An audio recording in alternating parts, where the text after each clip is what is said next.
Welcome to the Worldwide Doula podcast. I'm Barry, I'm a registered nurse and birth doula, and each week I'm joined by a new guest speaker to talk about all things pregnancy, birth, babies, and parenthood. So it's time to sit back and relax as we get into some juicy topics. Hey everyone, welcome back to the Worldwide Doula podcast. Just a disclosure before we get started, today's discussion is purely based on personal experience and our own research on the topic, and it doesn't replace the advice of a professional. So today I'm here with the beautiful mama, Sandy. Sandy lives in Sumbawa with her husband and two beautiful daughters, aged 5 and 6. She's studying to be a forest school facilitator and is a wealth of knowledge when it comes to the benefits of educating children in nature.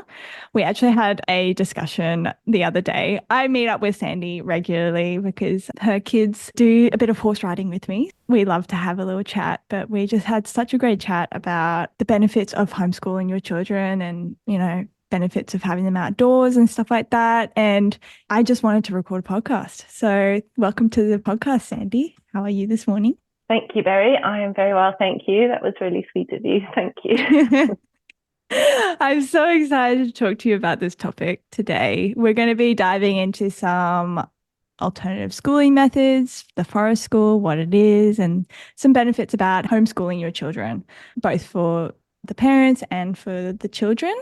When I told my family and friends that I was moving to Sumbawa, they pretty much all said the same thing. Like, what about your children? How are you going to educate them? Is there a good school in Sumbawa? I don't have children yet, but, planning for the future, it was a big question in my mind. Like, how are we going to raise kids in rural Indonesia? What was your schooling like? Tell me a bit about your background.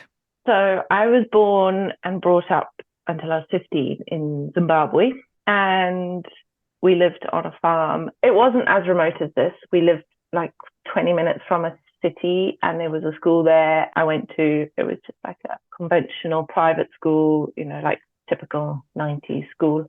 My mum always reminds me and tells me repeatedly that she really held us back in education. So all the other parents were sending their kids to school at like 3, 4 to like, I think there it was called nursery school or kindergarten, just kind of like sending them off.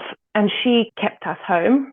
And home was an amazing place. It was like fun. And I mean, we had the whole farm. We could do whatever we wanted. We were really lucky. And sometimes I find it difficult to say this with like the whole privilege thing and stuff like that. But my parents worked so hard. Like my dad was a doctor. My mum was a teacher and ran the farm and parented. And then she stopped teaching and became an interior decorator. So she was juggling so many balls, and my dad was working.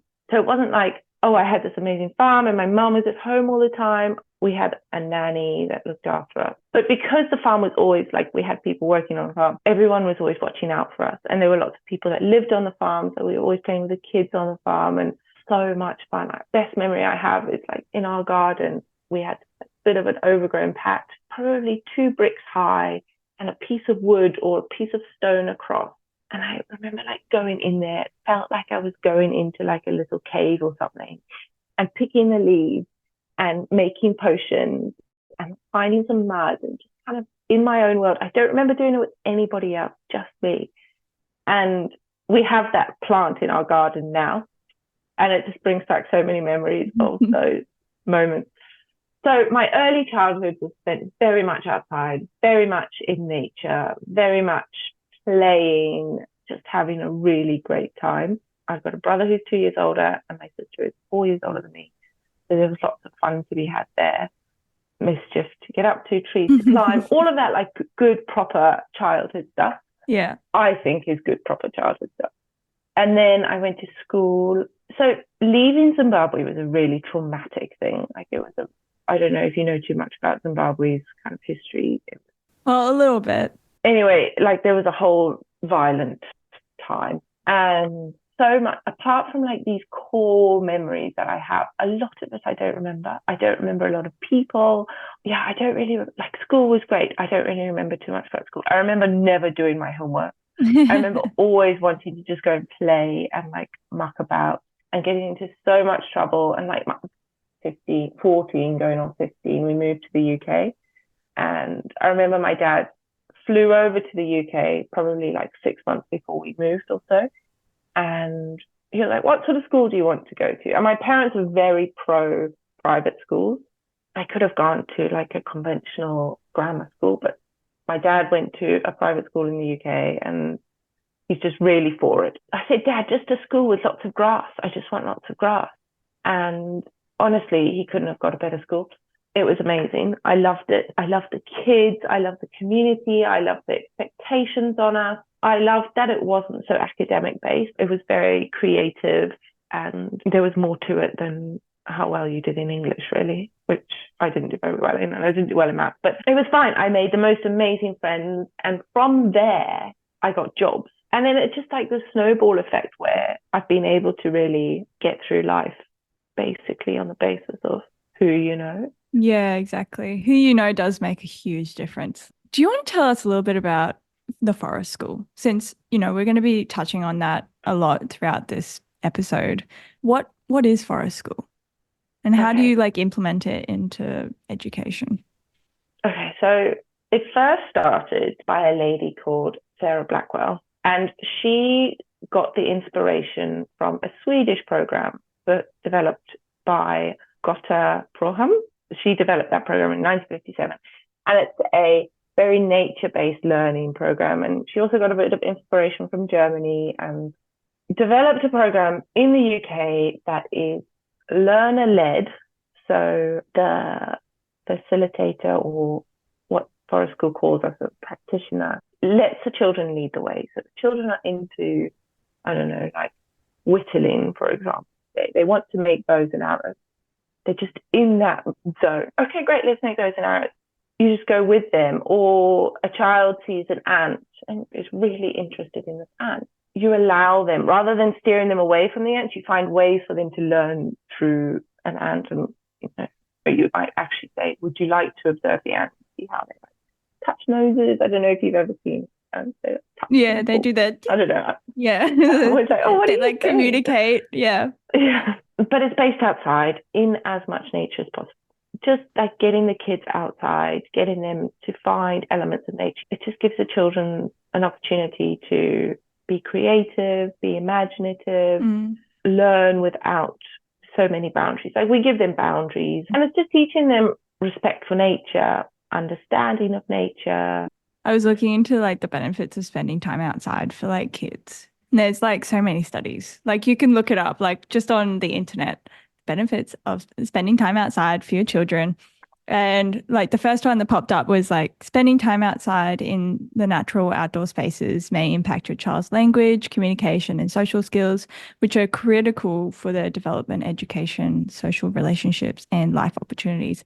That is huge. I think that I was looking into the forest school, the one that you're studying, and it increases their confidence, their self-confidence, being able to just be in nature. And sometimes it's really scary being in nature. If you're in the woods somewhere, even if you're not alone, you're with family, sometimes people can feel a bit whoa, this is totally out of my depth. This is where, we're used to living in concrete buildings and away from the bugs, away from the nature. And even where I live now, we have bugs all the time. We have little spiders and stuff like that. And I'm not scared of them because I've grown up, I grew up with them in Byron Bay, everywhere, snakes, spiders, whatever. And in Australia, everything wants to kill you, right? So just learning about them and having the confidence around that can make such a big difference in your life. And even just being able to walk, you told me that you were walking or driving down the road the other day and you said, oh, what's that tree over there? And your kid said, that's a fig tree. And you said, how do you know that? And they said, because it's got figs on it. The fact that they know that, probably many other children, you'd ask them that and they'd be like, oh, I don't know, it's just a stick on the floor. Or, they wouldn't have any idea. And it's really terrible that we're losing connection with nature and our primal selves. And it does link back to then giving birth. We were talking about this yesterday. trusting your body and, educating yourself and knowing the steps of labor and stuff like that. And I know this is like, we're not talking about this, but I just wanted to touch on it. Being in nature also helps with being in tune with your body, like understanding how nature is. It definitely relates back to forest school in that creates resiliency as well as confidence, resilience, empathy, physical well-being, all of that sort of thing. All of those things are important for childbirth. Just pushing yourself just a little bit as a child, pushing your boundaries a little bit, pushing your comfort zone a little bit, giving them the confidence to be able to do that themselves, gives them that slight boost. And throughout their life, that if they continue doing that, continue having somebody around them that can push them just that little bit more, means that, for example, when childbirth comes along, it's like, okay, well, millions of other people have done this before in their life quite successfully. And I'm sure I can do that too, because I am resilient and I am able to do this. And I am in tune with my body and this is natural and all of that sort of thing. Yeah, trusting your instinct when you're in nature, knowing, okay, that's a berry that I shouldn't eat. That's a gut instinct that I've got. And it's the same with giving birth, like trusting your gut. Is everything okay? Can I do this? Is something wrong? No, nothing's actually wrong. I believe that I can do this. I'm going to say no to the doctor. I'm not going to say yes to that C-section because I, have a feeling that this is all going to be okay. Just trust in yourself. I think it's such a huge thing. But there's so much stigma around homeschooling and alternative learning methods of schooling your children. One, that you as the parent aren't qualified enough to teach your children effectively. Number two is that they must go to conventional school and complete grade 12 to be accepted into university. And then on top of that, that everyone needs to go to university to succeed in life.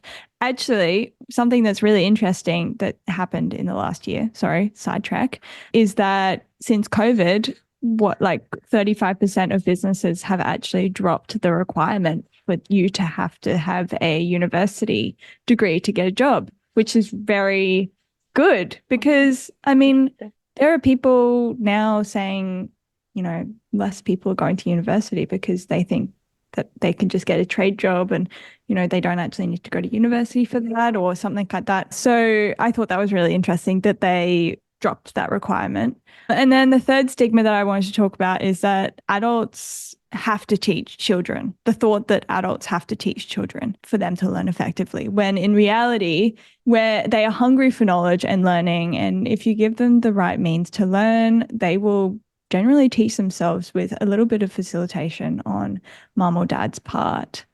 What are your thoughts on that? I completely agree with that last comment. So as a nanny, I didn't really have that opinion. I was a nanny for like 6 years before having got my children. But then I had my oldest, and she's been like a massive learning curve for me. They both have. But I put her into swimming lessons, and I was like, right, you're going to swim. You're going to learn to swim. Come on, let's go under. Da, da, da, do this, do that, singing songs. Da, da, da. Yeah. And she really didn't like it. Really didn't like it. It was cold. The water was cold. She was probably she's tiny, like 6 months. And then we moved to Zambia, and there were more swimming lessons, and I put her in the swimming lessons. She really didn't like it. Same again. And the swimming lessons stopped. I was like, oh, whatever. And she didn't like going under the water. She didn't like getting her face wet. She'd just stand on top of the water and bob about. And then we just left her and we just played with her in the water. We took away all rules. We took away everything, just left her. And she was probably 2 at this point. And within 6 months to a year, she was swimming really comfortably, really well. There was no lessons involved, diving down. And now she's swimming, 15 meters underwater, holding her breath kind of thing. And there's been very little, like you say, there's been facilitating. There's Edith, come, let's try and get 2 thinkies from the bottom of the pool.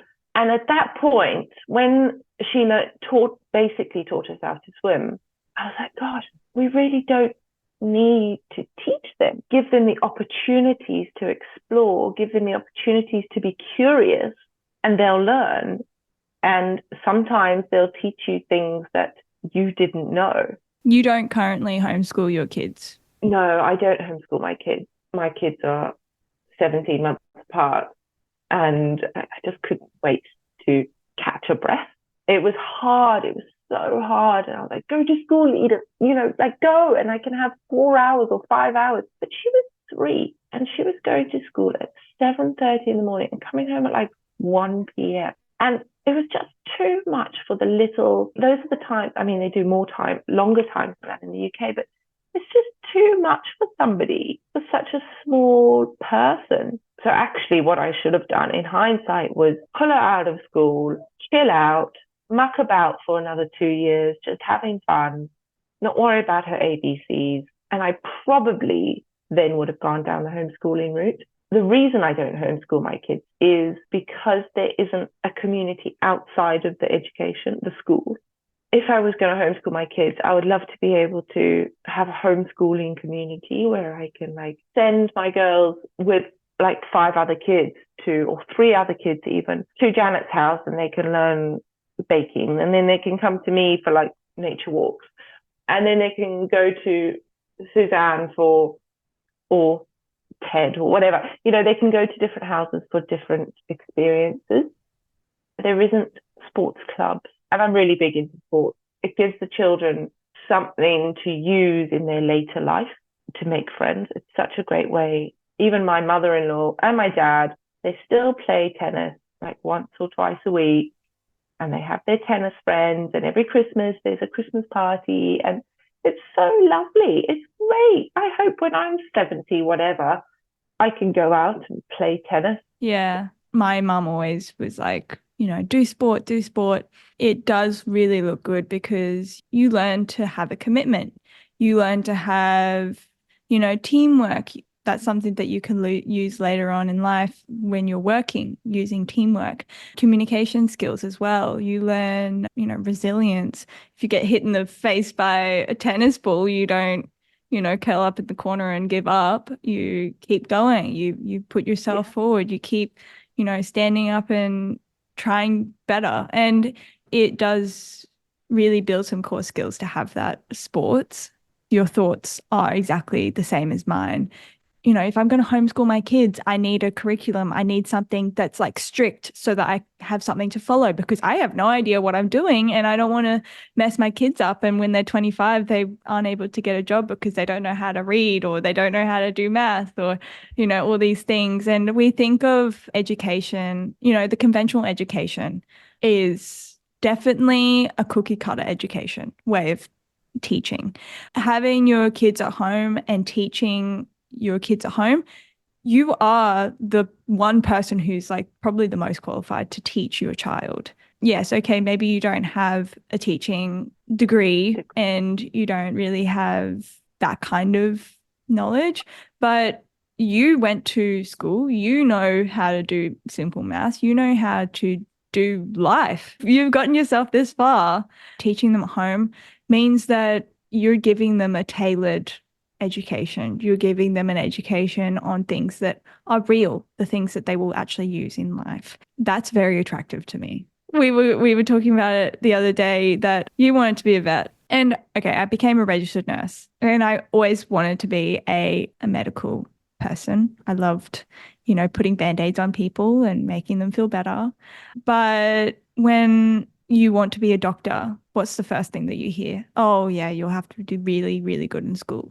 You'll have to be really good at maths. You'll have to get this really top grade. Honestly, that's really scary for kids and people who want to be doctors, lawyers, nurses, even vets. But I reckon that if you went in and you did a internship when you were maybe 12, you just helped out the local vet and did some injections here and there with them overseeing you, by the time that it's time for you to then go into a trade and like, okay, the time that you're expected to have a job, you'll probably have all of the core skills and even more. You're probably even more favorable to have on board than the person who's gotten top grades in their school and has no real life experience. So yeah, really thinking about what you're teaching your kids and tailoring it to then what they would actually need in their life to achieve what they want to do. Exactly. And if a child is really into math and really loves it, they really enjoy math and doing really well, start engaging with them, find ways for them to learn math more. Yeah. A lot of the time, children nowadays are coming into school not being able to dress themselves. If a child can't dress themselves, they're too young to be at school, or you haven't given the child the independence to learn how to dress themselves. Riding a bicycle, climbing, being responsible for your items.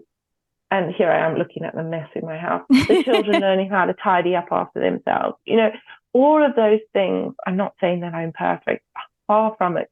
There are so many lessons that come from home, which are technically homeschooling. It's so important for children to get a very whole-rounded education.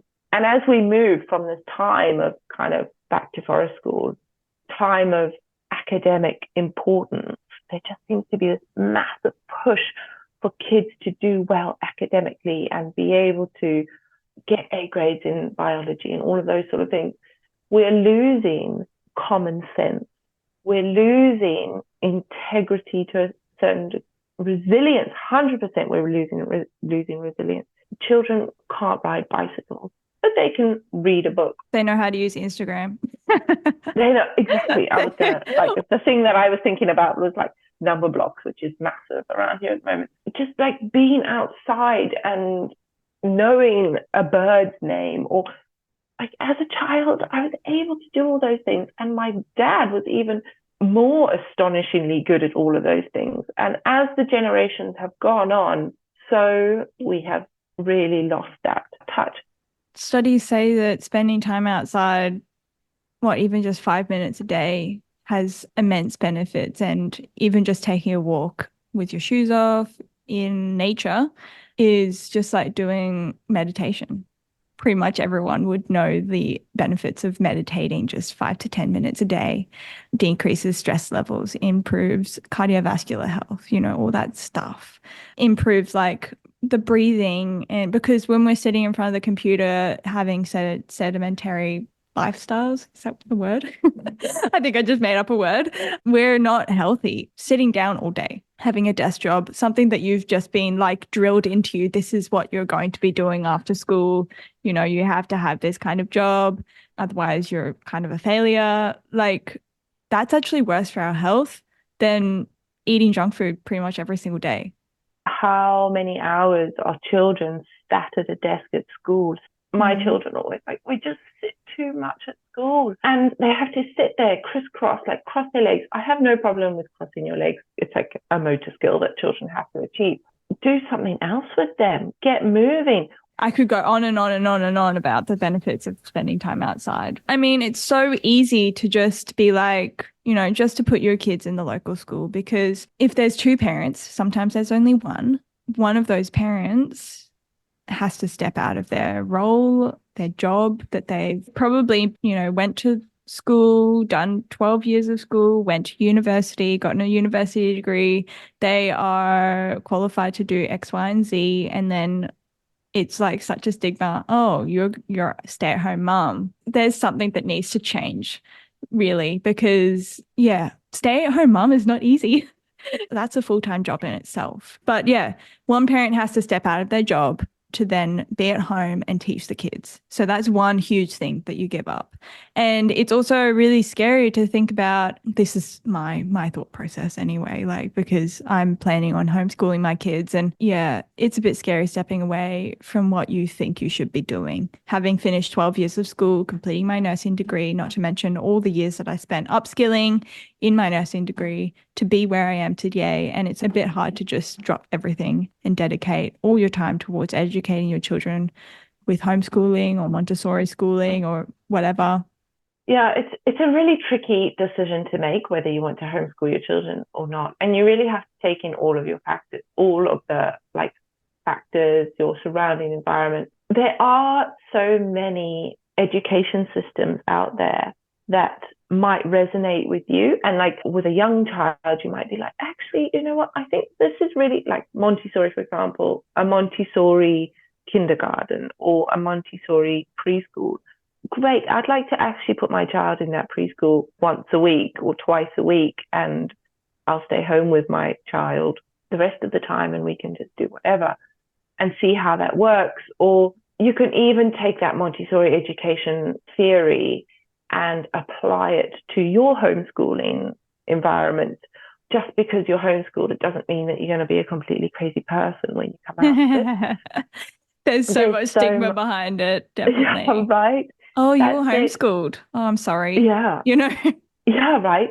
And listening to those TED Talks, so many extraordinary people were homeschooled and have achieved amazing things because, and I think this is the reason why, because those children were allowed to follow their passion and their interests, and the parents saw what their talents were and saw all of those things, and they weren't suppressed.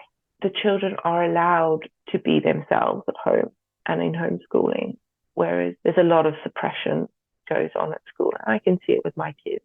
They love school, and I think they'd be pretty distraught if I took them out of school. But one of Edith's teachers, sometimes she would cry, like if I was leaving. I don't know. At some point she cried. This was last year. And one of the teachers told her, only babies cry. You can't cry. Only babies cry. And she only told me this the other day. So not true. That's just wrong. Everybody can cry, and boys and girls can cry. And yeah, that really hit me hard. Yeah, my girls love going to school and love seeing their friends. Like you said, I don't know if this would be a good environment for taking them out and doing homeschooling with them. Maybe later on it will be. And like in your situation, you're planning on homeschooling your kids. You don't really need to start actually properly considering official homeschool until your child is like 5. You know, you can dabble in it, but who knows where you'll be when your child is 5? Who knows if you'll still want to live here in Zimbabwe? Who knows? Maybe there'll be an amazing community of like-minded people here, and homeschooling will be the perfect thing for you. You just have to take into consideration where you are and all of those factors. Yeah, I mean, it's very true. Yeah, I was fortunate enough to spend a few years of my early childhood attending a Steiner school in Byron Bay. And I have to say, it's truly shaped who I am today. I loved and I hated it. I loved it because I was able to do all the hands-on stuff that you get to do. Like they had really a different focus on learning than the traditional schooling. We learned how to do, you know, cooking, creative thinking, problem solving, hands-on stuff like woodwork, gardening, baking, sewing, knitting, you know, all that stuff, even just like dancing around in a room, self-expression. That is so important. And it's really shaped who I am today and being the confident person that I am. I later on then went into a all-girls school, just like you did. And yeah, it was really bitchy and you're put into this box. And then if you don't succeed in school, you're taught that you're dumb. Yeah, but just because you get a grade 1, it doesn't necessarily mean that you're a good doctor. Exactly. Yeah. Like you might be the most A-star student, and by the time you get out of this like structured world where everything is planned for you, you can't cope because you're then free and you have never experienced that kind of opportunity to think for yourself and to make your own decisions and to use your common sense. And so you get into the real world and you're like, what am I supposed to do? It's very crippling. Yeah. Because you're told what you need to be doing your whole life and you're not actually given any independence of what you want to learn and everything. And then you go out into the world and you're said, okay, you know, come up with a wireframe for this website, and you're forced to think on your own. And you're thinking, oh, okay, like I've had to do this in school, but I had guidelines. I think that's one huge thing. You touched on it already. If your child is really interested in one thing, like the difference between schooling in conventional school and homeschooling is that if they're really interested in biology, they want to start looking into biology. They are taught only one section of this biology thing for a certain amount of time. And then, okay, it's time to move on because we have a curriculum to to teach you and to cover.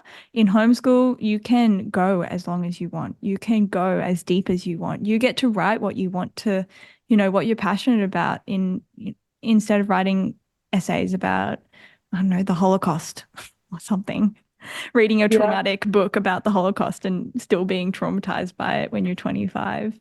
Like me, you're able to learn about the things that you want to learn about, and then that will stay with you forever. And that is the essence of learning effectively, doing things that you're interested in and making that into a learning curve, and then learning the fundamentals off that, branching off that to really develop who you are. I don't know. It's a difficult choice for me as a parent.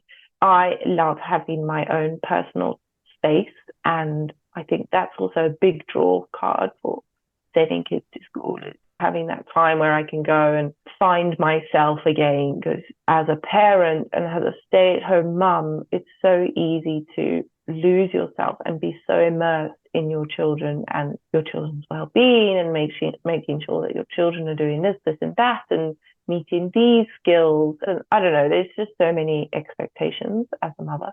Part of me likes the idea of just having 5 hours a day to myself. The other part of me likes the idea of kind of being able to teach my children life.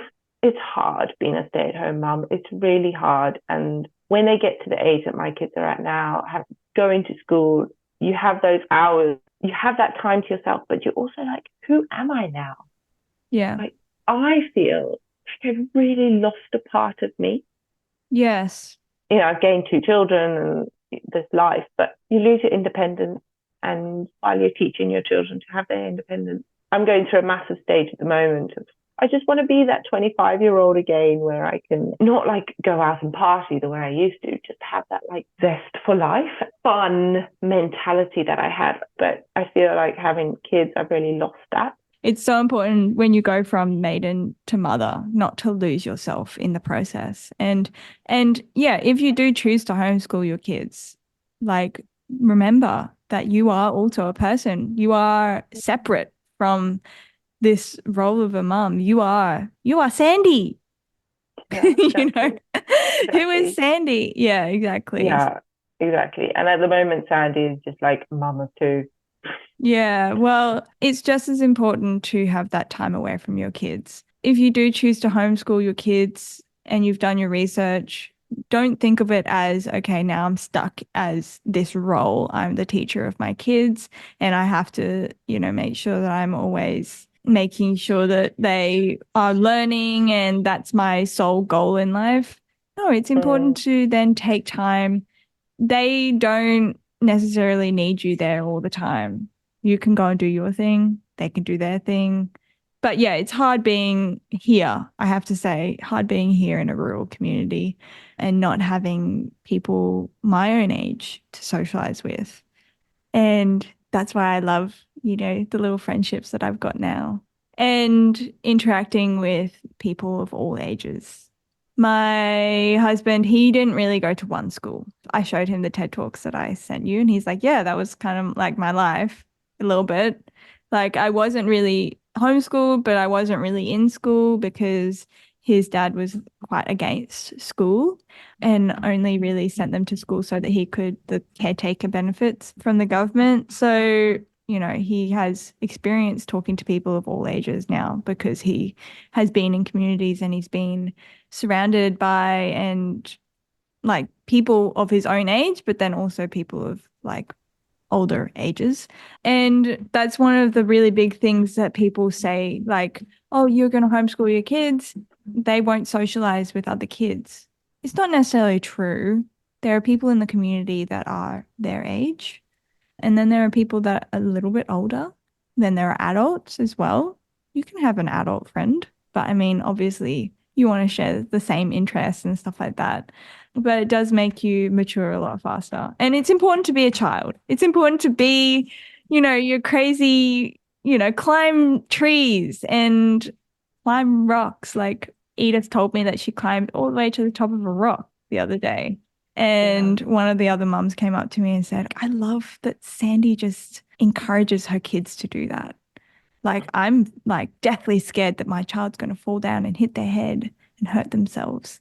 Yeah, it comes back to that like original thing of at 6 months, I just let her climb. And so I know that she knows where her limits are. But in times gone by and in like more native communities, there isn't often 12 children who are born in the same year, and they don't always spend all their time together. Maybe there'll be 12 children, but they'll be aged between 1 and 12 or 0 and 12. And through that, you're having, and this is something that Montessori looks into, they do 3 age groups together. So they do like 3 to 6 or whatever. And the importance of the older kids teaching the younger kids things or helping the younger kids with things. And then those younger kids helping the even younger kids. And that interaction of multi-ages is so enriching for all of them, because the 12-year-old can then learn some empathy through the 3-year-old or whatever. It just becomes such a lovely way for the kids to communicate with each other and understand how to communicate with older people of different ages. As a parent, don't pressure yourself into like finding that child who's the same age as you that you have to hang out with, because if you're friends with the parent, the children will probably just get along quite fine together. But it's also the same idea of like see one, do one, teach one, or something like that. And if you learn something from somebody who's older than you, you also learn something from somebody who's younger than you. Like people of all ages, you already said it, you learn something from everyone. And the fact that it's the older kids teaching the younger kids something, they also learn and ingrain that in their minds. They'll never forget that. Sandy, it's been so wonderful to talk to you today. I could talk about this for hours, and I think there's so much information out there, and it's hard to know what to leave and what to take. And it's a bit overwhelming when you're a mom and looking for validation and guidance for what you're, to make sure you're doing it right, quote unquote. And yeah, thank you so much for coming on to talk to me today. It's been amazing. Oh, well, thank you so much for having me, Barry. It's been great and interesting, and I've learned, as you say, stuff, and we just got to like take what resonates with us. It doesn't matter what other people think, just do it your way. If you're enjoying the podcast, make sure to give us a follow and rate the show. And if you know someone who you think needs to hear this episode, give it a share so we can spread the word and educate more mamas and women worldwide. And we'll see you next Monday for another juicy episode.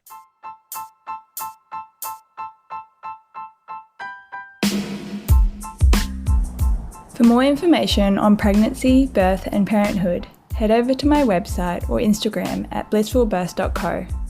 And just a little reminder, the information contained in this podcast is here to educate and empower and does not replace the advice of your own healthcare provider.